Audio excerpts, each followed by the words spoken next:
விஜய் அவர்கள் வந்து எப்பவுமே மாநாட்டுல நல்லா பேசுறாரு. ஆனா அதுக்கப்புறம் பேசுறதே இல்ல. நேத்து முக்கியமா அதிமுகவையும் தேசிய ஜனநாயக கூட்டணியும் தாக்க ஆரம்பிச்சிருக்காரு. ஏற்கனவே பிஜேபியை மட்டும்தான் கொள்கை எதிரின்னு சொல்லிட்டு இருந்தாரு. நேத்துக்கு வந்து மறைமுகமா பேர் சொல்லாம தாக்குனாலும் ஊழல் கட்சி அப்படின்னு எல்லாம் நேத்து பேசியிருக்கிறாரு. இல்ல அதுல முக்கியமா என்ன சொல்லியிருக்கிறாரு, ஊழலும் தவறும் கண் முன்னாடி நடந்தா அதை தட்டி கேட்காம நான் சும்மா இருந்துருவேனா அப்படின்னு கேட்டிருக்கிறாரு. அதுக்கு பதில் அவர் தான் சொல்லணும். ஏன்னா இது வரைக்கும் அவர் எத்தனையோ போராட்டம் ஒரு வருஷமா நடந்துட்டு இருக்கு. அதுல எந்த போராட்டத்திலயும் கலந்துக்கல. ரோட்டுல நின்று தூய்மை பணியாளர்கள் போராடினாங்க, அங்க அவர் வரல. அவ்வளவு பிரச்சனை, திருப்பரங்குன்ற தீப பிரச்சனை ஆச்சு, அப்பவும் அவர் பேசல.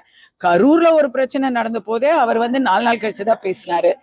அவர் படம் இன்னைக்கு பிரச்சனையில இருக்கு. அதுக்காக தமிழ்நாட்டுல எல்லாரும் பேசுறாங்க, தலைவர்கள் பேசுறாங்க, மக்கள் பேசுறாங்க. அவர் பேசவே இல்லை.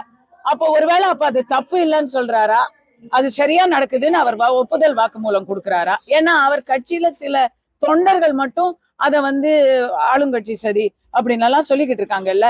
இவர் பேசல. இந்தியை எந்த வகையிலும் நாங்க வந்து உள்ள விட மாட்டோம் அப்படின்னு சொல்றவங்க யாருன்னு பாத்தீங்கன்னா, அவங்க ஸ்கூல்ஸ் எல்லாம் நடத்துறாங்க, காலேஜஸ் எல்லாம் நடத்துறாங்க. அங்க என்ன தேர்வு? கட்டாயமா அங்க ஹிந்தி கத்து கொடுக்கப்படுது. முதல்ல அங்க ஒழிச்சிருட்டுமே. இந்தியை எங்கேயும் விட மாட்டோம்னு சொன்னாங்கல்ல. அப்ப அவங்க நடத்துற ஸ்கூல்ல எதுக்கு அந்த இந்தியை விட்டுருக்காங்க? முதல்ல அதை எடுக்க சொல்லுங்க. எடுக்க மாட்டாங்க. அப்புறம் ஃபீஸ் எப்படி வாங்குறது? லைசன்ஸ் போனா அவங்களுடைய கடை எப்படி கட்டுறது? காசு கொடுத்து இந்திய கத்துக்கணும். இலவசமா யாருக்கும் அந்த வாய்ப்பு கிடைக்கூடாதுன்னு நினைக்கிறது தான். இதையும் சொல்றேன், நான் இந்திக்கு எதிரி கிடையாது, இந்தி திணிப்புக்கு முழு எதிரி. ஆனா அதே போல மொழி ஒன்ன வரக்கூடாதுன்னு சொல்றதும் ஒரு விதமான தீவிரவாதம் தான். விருப்பப்பட்டு நாங்க வந்து இன்னொரு மொழி கத்துக்கிறோம் அப்படின்னு சொன்னா அத கூடாதுன்னு சொல்றது. 1000 ஆண்டுகளை எங்களை படிக்க விடல, இன்னைக்கு அதனால நாங்க வந்து பழி தீக்கிறோம்னு ஒரு சமூகத்தை பத்தி சொல்றாங்கல்ல. இப்ப நீங்க வந்து இந்திய படிக்க கூடாதுன்னு சொல்றீங்க. அப்ப இதுக்கும் அதுக்கும் என்ன வித்தியாசம்?